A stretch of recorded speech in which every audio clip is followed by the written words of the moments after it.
if you're an Amazon shareholder today, are you happy? Are you unhappy? Are you upset that he's involved with the Washington Post? He actually talks about being involved in Washington Post and the complexities. He actually uses an interesting word. Complexifier is the word he uses. Of his life by owning the Washington Post and what that means. Okay, B, he says he's trying. One of the things he says in the note is he says he's trying to have his investigators spend as much time on this as possible. No expense spared. No expense spared, but he doesn't want to spend his own time on this. Is it possible over the last several days that he has not spent every last waking second on this, and meaning, could this have an impact on the business in some way or the other?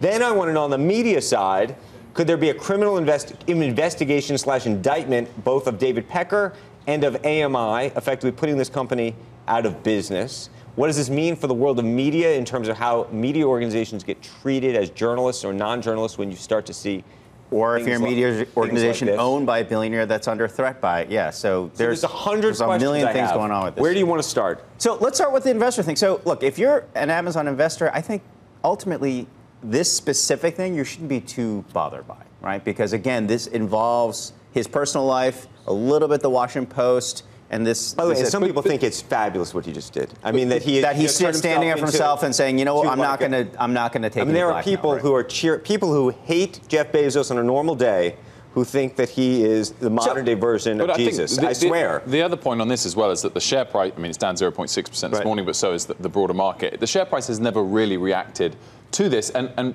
if we rewind like a year and a half, when the president was tweeting directly at companies, it had a negative effect, but it doesn't anymore. It was always short term, and it doesn't anymore. I think if you're an investor, you could like what he's doing and not necessarily buy more stock, right? That's I think that's the even way to look at it. The other end of this, sort of going down your buckets here, what's complicating understanding this is that David Pecker, the head of AMI, the National Enquirer, he has already cut a deal with federal prosecutors, right? We haven't really. So I was trying to keep this apolitical, but what we should acknowledge is that there's a huge political element to this, which is how connected why this is to the White House. Which is why this is happening in the first place, right? So Bezos launched his investigation. How did these texts get leaked out? Was it politically motivated? He hired the security guy to the stars, this guy, De Becker. He found that, yes, we think it's politically motivated. AMI, David Pecker says, you know what, that's not the case at all. You need to back off your investigation of us.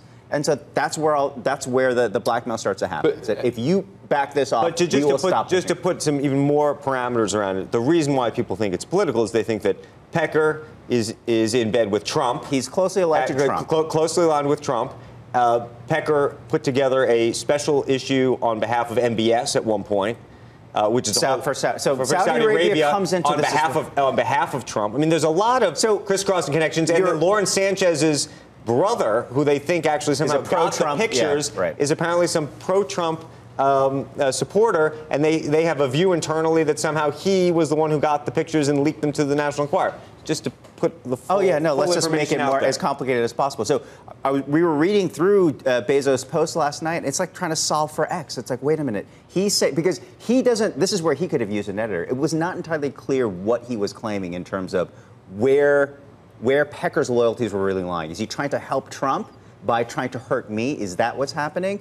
At the same time, Pecker's he's turned basically, he's going to help out this federal prosecution into Trump. And so there's this concern that, is he now turned on Trump? So it's incredibly complicated. It's unclear where the dots really line up. Ed, to Andrew's point about the National Enquirer and AMI, if they've been gifted some information, whoever gifted it to them, however that person had got the information in the first place, as long as they've vetted the accuracy, as long as it's real, are they still fine?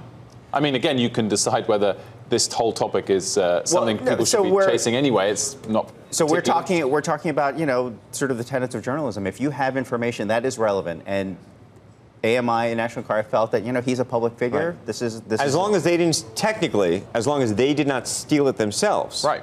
However, there's a question as to even once well, there's many questions, but once you have the information, right? How are you using it? No. How are you using it? So journalistically, if you go off and just publish it, that's one thing. Right. It's another thing to then use the information to blackmail somebody else. And then the question is, what constitutes blackmail? Is it hard?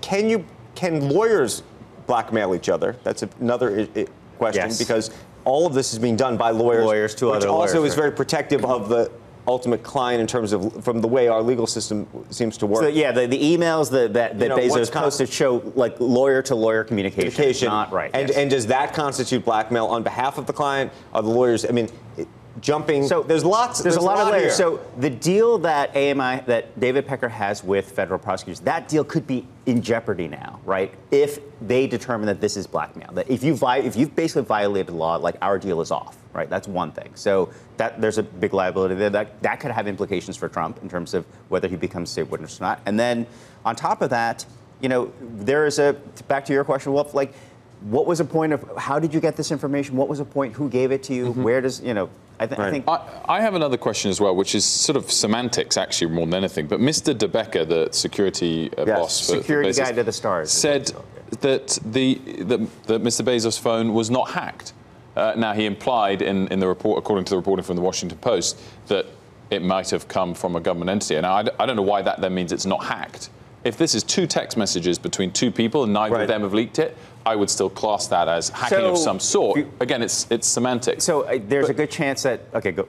But my point was going to be, in this WikiLeaks type age, often we celebrate when information is exposed, even if it came back by hacking. Clearly today, the debate seems to be that would be a bad thing if that's how it came about. But that needs to be tidied up moving forward.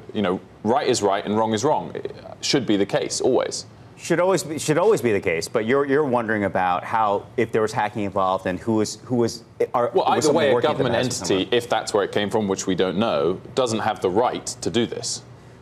Does not have the right to do this, but I think the question is that did someone stumble upon this and then motivated by the idea of embarrassing Bezos and helping Trump, is that politically motivated? Is that how you determine what's politically motivated? What's complicating it even further is the Washington Post, they ran a story on February 5th that sort of ticked through all the different theories as to why National Enquirer, ran these stories. And that was a factor in this blackmail. They're like, you need to back off your paper. And Bezos basically, no, this is an independent paper. I have nothing to do with this. My sources tell me that when his thing hit the web, the Post had no idea. The publisher had no idea. The executive he did it on Medium, we should say. He did it on Medium, which is not the Washington Post. He didn't do it on Amazon.com. He did it on a... But it's a very Silicon Valley move to do that. They love posting things. He announced his separation on Twitter, for one thing, right? And the fact that he was willing to put it all out there. I mean, that to me was really something.